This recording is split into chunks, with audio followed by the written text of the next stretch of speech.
कि जो सांस चढ़ जाता है या सीढ़ियाँ चढ़नी होती है उस वक्त भी सांस का फूलना शुरू हो जाता है, थोड़ा सा चलते उस वक्त सांस चढ़ना शुरू हो जाता है।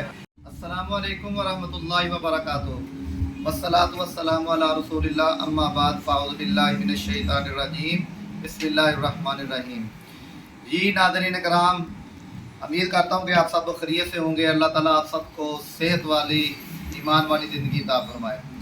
आज आपको सांस के बारे में बताता हूँ कि जो सांस चढ़ जाता है, सही जब सीढ़ियाँ चढ़नी होती है उस वक्त भी सांस का फूलना शुरू हो जाता है, थोड़ा सा चलते उस वक्त सांस चढ़ना शुरू हो जाता है। यानी कि सांस के मुतल्लक बहुत ही नहायत ही छोटा सा एक नुस्खा है, ये आप बनाएं, इसका इस्तेमाल करें। और जो लोग दौड़ लगाते हैं, ख़ासकर बाद दफ़ा ऐसा होता है कि किसी ने कोई जाना होता है, भी मैंने दौड़ का आज इंटरव्यू देना है, दौड़ लगानी है और मुझे बहुत ज़्यादा सांस चढ़ता है, उनके लिए भी ये वीडियो बहुत अहम है। वो भी देख लें ये कौन सी चीज़ है, क्या चीज़ है, इसका किस तरह इस्तेमाल करना है।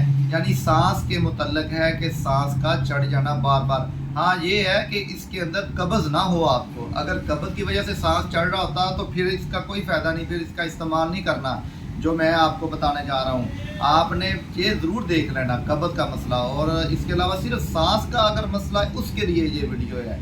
वैसे भी देखना होगा कि सांस का मतलब किन किन को है। वैसे बहुत ज़्यादा लोगों को आजकल इसकी प्रॉब्लम आती है। एक तो सांस खुश्की की वजह से भी हो जाता है, खुश्की बहुत ज़्यादा होती है, उसकी वजह से सांस का मसला होना शुरू हो जाता है।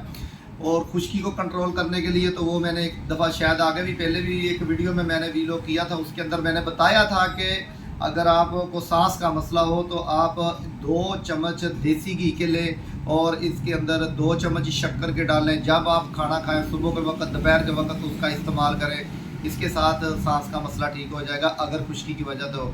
अगर आपको कब्ज़ की वजह से हो, सिंपल आप कब्ज़ की दवाई खाएं, उसकी वजह से सांस का मसला ख़त्म हो जाएगा। अगर इनकी वजह से सांस का मसला नहीं हल हो रहा तो फिर आप इसका इस्तेमाल करें। आपने देखा होगा, इसको कहते हैं तिलों वाला घास। तिलों वाला घास अक्सर बोलते हैं, गाँव वगैरह में ये लोग इस्तेमाल भी करते हैं। उनकी जड़ है, ये जड़ है, ये आपने जड़ ले लेनी है। ये इसको हम हिकमत में बोलते हैं नागर मोथा।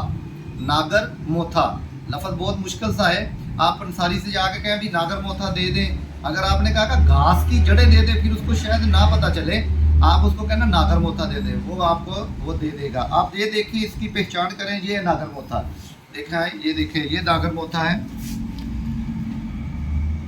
ये नागर मोथा है, ये जड़ें हैं उसकी नागर मोथे की। आपने ये जड़ें ले लें, इसको अच्छे तरीके के साथ ना कुट लें, बिल्कुल है ब्रीक हो जाए, पाउडर हो जाए, छान लें इसको। इसका बड़ा कैप्सूल 500 mg का, 500 mg का आपने कैप्सूल सुबह दोपहर शाम पानी के साथ इसका इस्तेमाल करना। और इसके साथ इसका एक ज़रूर ख्याल रखना, आपने चारों मगज़ या दूसरा बादाम की गरी उसका इस्तेमाल साथ करें। इसके साथ चारों मगज़ या बादाम की गरी का इस्तेमाल करेंगे और ज़्यादा जल्दी फ़ायदा हो जाएगा आपका। इसके साथ इंशाल्लाह सांस का मसला बिल्कुल ठीक हो जाएगा, गारंटी के साथ मैं कह रहा हूँ। इसका बहुत ज़्यादा फ़ायदा, सिर्फ एक चीज़, नागर मोथा इसको कहते हैं, सिर्फ एक चीज़, इसको अच्छे तरीके के साथ आप ना कुट लें। जी इसका ख्याल रखने, अच्छे तरीके से कुट लें, फिर बड़ा कैप्सूल इसका भर लें और उसके साथ पानी के साथ ही इसका इस्तेमाल करें। तब तक के लिए इजाज़त दीजिएगा, हम अगली वीडियो के साथ बहुत जल्द हाज़िर होंगे। अपना ख्याल रखिएगा, दुआओं में याद रखिएगा। अल्लाह हाफ़िज़।